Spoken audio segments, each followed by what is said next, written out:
The Elephant's Child by Rudyard Kipling. In the high and far off times, the elephant, oh best beloved, had no trunk. He had only a blackish, bulgy nose as big as a boot that he could wriggle about from side to side, but he couldn't pick up things with it.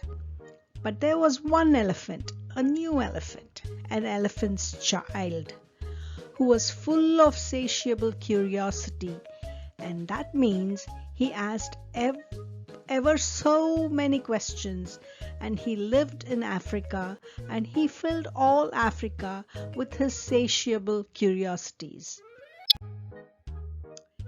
He asked his tall aunt, the ostrich, why her tail feathers grew just so, and his tall aunt, the ostrich, spanked him with her hard claw. He asked his tall uncle, the giraffe, what made his skin spotty, and his tall uncle, the giraffe, spanked him with his hard hoof, and still he was full of satiable curiosity. He asked his broad aunt, the hippopotamus, why her eyes were red, and his broad aunt, the hippopotamus, spanked him with her broad hoof. And he asked his hairy uncle, the baboon, why melons tasted just so, and his hairy uncle, the baboon, spanked him with his hairy paw, and still he was full of satiable curiosity. He asked questions about everything that he saw or heard or felt or smelled or touched, and all his uncles and his aunts spanked him, and still he was full of satiable curiosity. One fine morning, in the middle of the procession of the equinoxes, this satiable elephant's child asked a new fine question that he had never asked before. He asked, "What does the crocodile have for dinner?" Then everybody said, "Hush!" in a loud and dreadful tone, and they spanked him immediately and directly without stopping for a long time. By and by, when that was finished, he came upon Colo Bird sitting in the middle of a wait-a-bit thorn bush, and he said, "My father has spanked me, and my mother has spanked me. All my aunts and uncles have spanked me for my satiable curiosity, and still I want to know what the crocodile has for dinner." Then Colo Bird said with a mournful cry, "Go to the banks of the great green greasy Limpopo River, all set about with fever trees, and find out." That very next morning, when there was nothing left of the equinoxes, because the procession had proceeded according to present, this satiable elephant's child took 100 pounds of bananas, the little short red kind, and 100 pounds of sugar cane, the long purple kind, and 17 melons, the greeny crackly kind, and said to all his dear families, "Goodbye, I'm going to the great green greasy Limpopo River, all set about with fever trees, to find out what the crocodile has for dinner." And they all spanked him once more for luck, though he asked them most politely to stop. Then he went away, a little warm, but not at all astonished, eating melons and throwing the rind about, because he could not pick it up. He went from Grahamstown to Kimberley, and from Kimberley to Kama's country, and from Kama's country he went east by north, eating melons all the time, till at last he came to the banks of the great green greasy Limpopo River, all set about with fever trees, precisely as Colo Bird had said. Now you must know and understand, O best beloved, that till that very week and day and hour and minute, this satiable elephant's child had never seen a crocodile and did not know what one was like. It was all his satiable curiosity. The first thing that he found was a bicolored python rock snake curled round a rock. "Excuse me," said the elephant's child most politely, "but have you seen such a thing as a crocodile in these promiscuous parts?" "Have I seen a crocodile?" said the bicolored python rock snake in a voice of dreadful scorn. "What will you ask me next?" "Excuse me," said the elephant's child, "but could you kindly tell me what he has for dinner?" Then the bicolored python rock snake uncoiled himself very quickly from the rock and spanked the elephant's child with his failsome tail. "That's odd," said the elephant's child, "because my father and my mother and my uncle and my aunt, not to mention my other aunt, the hippopotamus, and my other uncle, the baboon, have all spanked me for my satiable curiosity, and I suppose this is the same thing." So he said goodbye very politely to the bicolored python rock snake and helped him to coil him up the rock again and went on a little worm, but not at all astonished, eating melons and throwing the rind about because he could not pick it up, till he trod on what he thought was a log of wood at the very edge of the great grey, green, greasy Limpopo River, all set about with fever trees. But it was really the crocodile. Oh, best beloved, and the crocodile winked one eye like that. "Excuse me," said the elephant's child most politely, "but do you happen to have seen a crocodile in these promiscuous parts?" Then the crocodile winked the other eye and lifted half his tail out of the mud, and the elephant's child stepped back most politely because he didn't wish to be spanked again. "Come hither, little one," said the crocodile. "Why do you ask such questions?" "Excuse me," said the elephant's child most politely, "but my father has spanked me, my mother has spanked me, not to mention my tall aunt, the ostrich, and my tall uncle, the giraffe, who can kick ever so hard, as well as my broad aunt, the hippopotamus, and my hairy uncle, the baboon, and including the bicolored python rock snake with the failsome tail.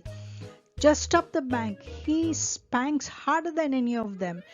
And as if it's quite all the same to you, I don't want to be spanked anymore." "Come hither, little one," said the crocodile, "for I am the crocodile," and he wept crocodile tears to show it was quite true.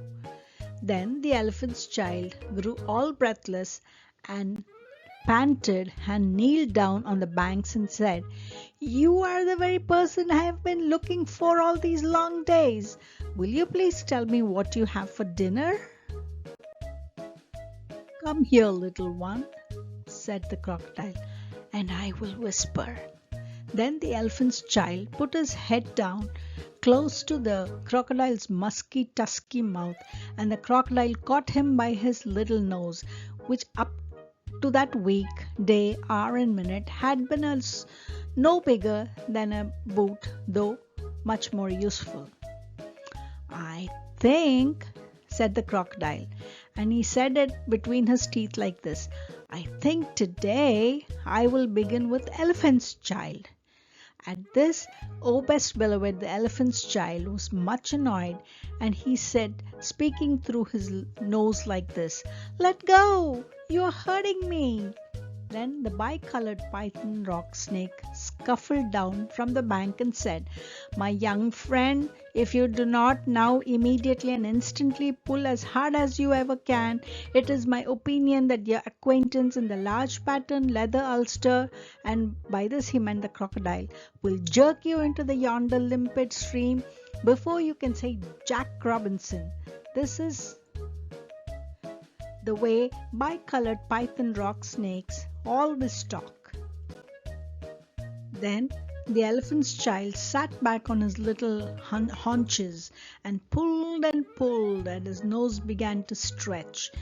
And the crocodile floundered into the water, making it all creamy with great sweeps of his tail, and he pulled and pulled and pulled. And the elephant's child's nose kept on stretching.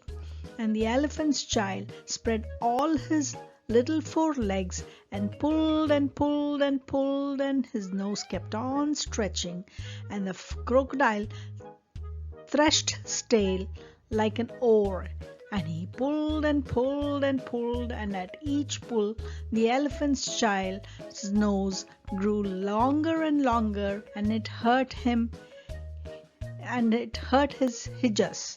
Then the elephant's child felt his legs slipping, and he said through his nose, which was now nearly 5 feet long, "This is too much for me."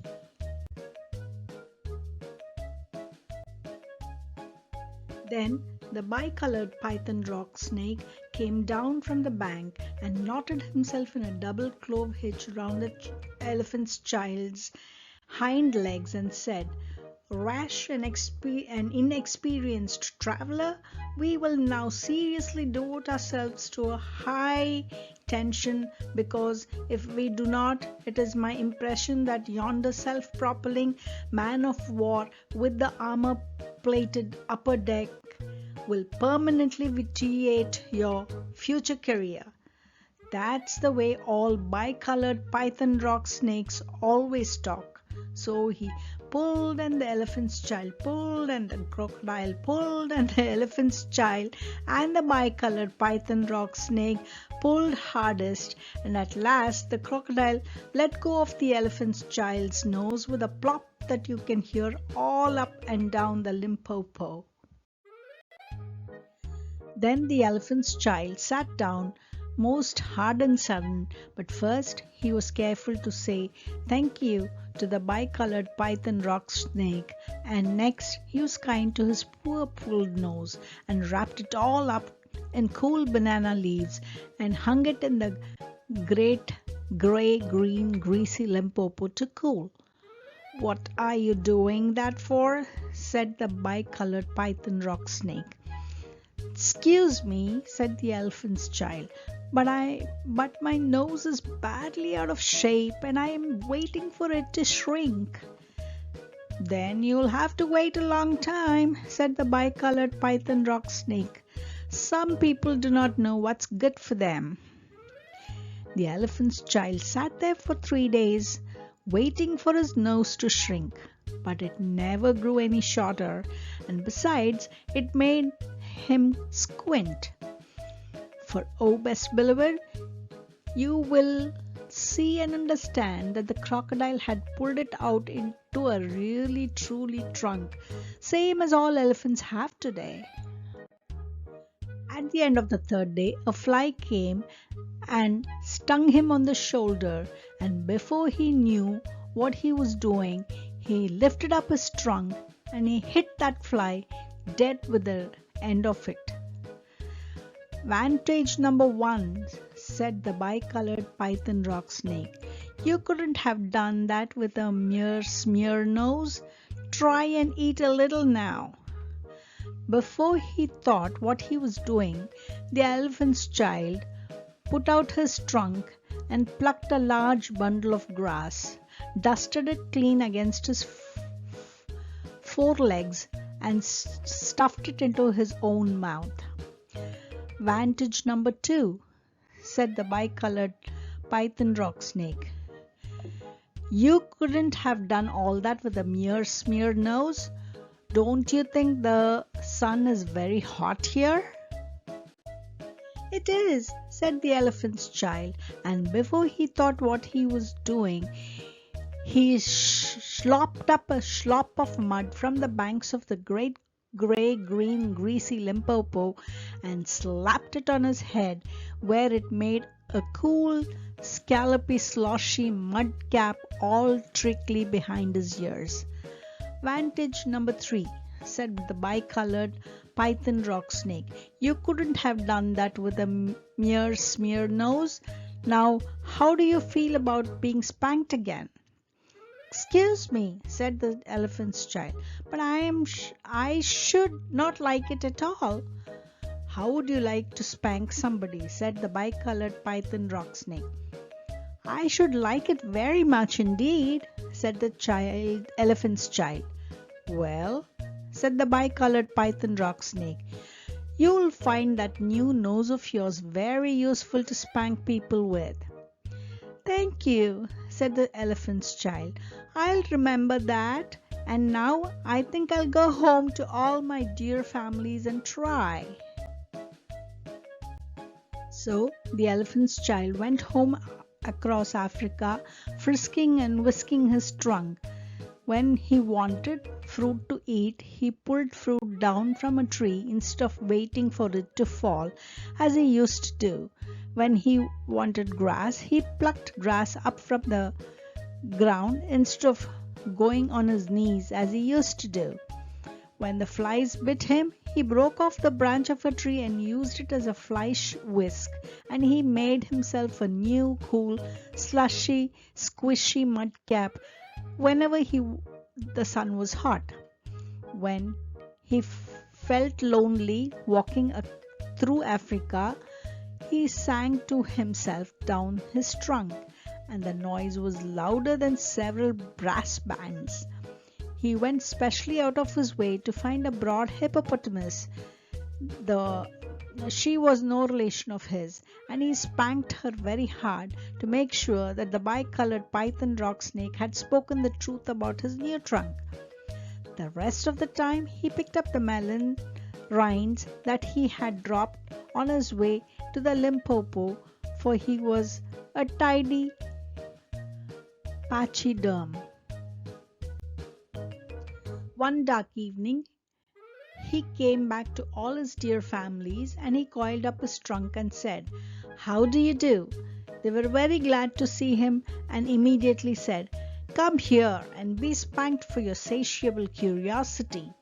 "Pooh," said the English child, "I don't think you people know anything about spanking, but I do, and I will show you." Then he uncurled his trunk and knocked two of his dear brothers head over heels. "Oh, banana," said they, "where did you learn that trick? And what have you done to your nose?" "I got a new one from the crocodile on the banks of the great greasy Limpopo River," said the elephant's child. "I asked him what he had for dinner, and he gave me this to keep." "It looks very ugly," said his hairy uncle the baboon. "It does," said the elephant's child, "but it's very useful," and he picked up his hairy uncle the baboon by one hairy leg and shoved him into a hornet's nest. Then the bad elephant's child spanked all his dear families for a long time, till they were very warm and greatly astonished. He pulled out his tall ostrich aunt's tail feathers, and he caught his tall uncle the giraffe by the hind legs and dragged him into the thorn bush, and he shouted at his broad aunt the hippopotamus and blew bubbles into her ears when she was sleeping in the water after meals, but he never let anyone touch Colo Colo bird. At last things were so exciting that his dear families went off one by one in a hurry to the banks of the great grey, green, greasy Limpopo River, all set about with fever trees, to borrow new noses from the crocodile. When they came back, nobody spanked anybody anymore, and ever since that day, O best beloved, all the elephants you will ever see, besides all those that you won't, have trunks precisely like the trunk of the satiable elephant's child.